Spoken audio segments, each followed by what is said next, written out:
بسم اللہ الرحمن الرحیم۔ قربانی کس شخص پر واجب ہے؟ قربانی کس پر واجب ہے، اس کے نصاب کے بارے میں تفصیل سے بتا دیں آصف صاحب کشمیر سے۔ جناب آصف صاحب، قربانی کے نصاب میں 5 چیزیں دیکھی جائیں گی، 5، یہ خوب اچھی طرح دماغ میں بٹھا لیں۔ اور یہ 5 چیزیں کس دن دیکھی جائیں گی؟ بقرعید کی صبح صادق، یعنی 10 ذی الحجہ کی صبح صادق سے لے کر 12 ذی الحجہ کے غروب آفتاب، یعنی یہ جو 3 دن ہے نا قربانی کے، 10، 11، 12، ان 3 دنوں میں کوئی شخص صاحب نصاب ہو تو اس پر قربانی واجب ہے۔ صاحب نصاب کا مطلب کیا ہے؟ یہاں پر قربانی پر خوب سمجھ لیں۔ سونا ہو کسی کے پاس، یا چاندی ہو، یا مال تجارت ہو۔ تجارتی مال کا مطلب وہ چیز جو بیچنے کی نیت سے خریدی ہو، کوئی پراپرٹی ہے بیچنے کے لیے خریدی، دکاندار کا جو جتنا سامان دکان میں پڑا ہوتا ہے سب بیچنے کے لیے خریدا ہوتا ہے، کوئی کپڑا آپ نے خریدا تھا، خریدتے ہوئے بیچنے کی نیت تھی، تو یہ تجارتی مال کہلاتا ہے۔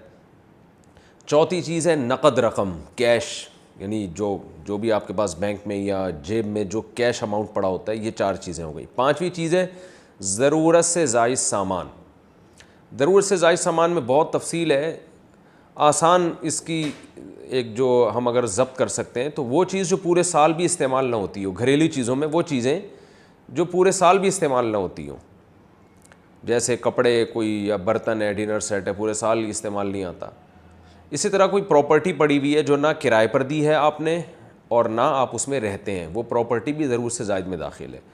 تو یہ جو 5 چیزیں ہیں، کسی کے پاس یہ 5 چیزیں، ان کی جو ویلیو لگائی جائے گی تو ان 5 چیزوں کا مجموعہ اگر 52.5 تولہ چاندی کے برابر ہے، 52.5 تولہ چاندی آج کل 65-70 ہزار کے لگ بھگ ہے، نیٹ پہ سرچ کر لیے گا، تو کسی کے پاس یہ 5 چیزیں، یا 5 میں سے 4 چیزیں، یا 4 میں سے 3 چیزیں، یا 3 میں سے 2 چیزیں، یا کوئی ایک چیز 52.5 تولہ چاندی کے برابر ہے، اور یہ بقرعید کی صبح صادق سے لے کر ذی الحجہ کی 12 تاریخ کی غروب آفتاب سے پہلے تک رہتی ہے اس کے پاس، تو ایسے شخص پر، یعنی بقرعید کی صبح صادق کے وقت اس کے پاس یہ نصاب موجود تھا، اور یہ 13 تاریخ کی ذی الحجہ تک اس کے پاس یہ نصاب موجود رہتا ہے، تو وہ صاحب نصاب کہلائے گا۔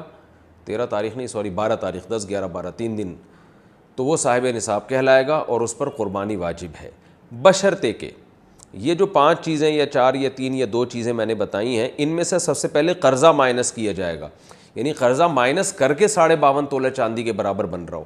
اسی طرح گیس بجلی کا بل جو ان کے اوپر لازم ہے وہ بھی اس میں سے، یا جو مہینے کا راشن آئے گا وہ بھی مائنس کیا جائے گا، جو گھر کا ضروری راشن ہوتا ہے نا وہ بھی مائنس کیا جائے گا۔ مائنس کرنے کے بعد اگر 52.5 تولہ چاندی کے برابر رقم بچ رہی ہے تو ایسے شخص پر قربانی واجب ہے، چاہے مرد ہو چاہے عورت ہو۔ تو عورت کیسے قربانی کرے گی؟ سونا خواتین کے پاس بہت ہوتا ہے، چاندی ہوتی ہے، چاندی نہیں بھی ہو تو سونے کے نصاب جو ہے اس کے ساتھ اگر 1 روپیہ بھی ہے تو وہ بھی 52.5 تولہ چاندی کی قیمت دیکھی جائے گی اس میں بھی۔ تو عورت کیسے قربانی کرے گی؟ اس کے پاس تو کیش نہیں ہوتے عام طور پہ، تو پورے سال جمع کرے، تھوڑے تھوڑے اپنی جیب خرچی سے بچایا کرے، یا سونا کو بیچ کر کرے۔ البتہ کسی کے پاس صرف سونا ہی ہے اور یعنی باقی 4 چیزوں میں سے کچھ بھی نہیں، 1 روپیہ بھی نہیں ہے، تو پھر 7.5 تولہ سونا جب تک نہیں ہوگا قربانی واجب نہیں ہوگی۔ یعنی سونے کے ساتھ اگر چاندی ہے یا پیسے ہیں یا تجارتی مال یا ضرورت سے زائد سامان ہے، پھر سونے کی ویلیو دیکھی جائے گی، سونے کو نہیں دیکھا جائے گا۔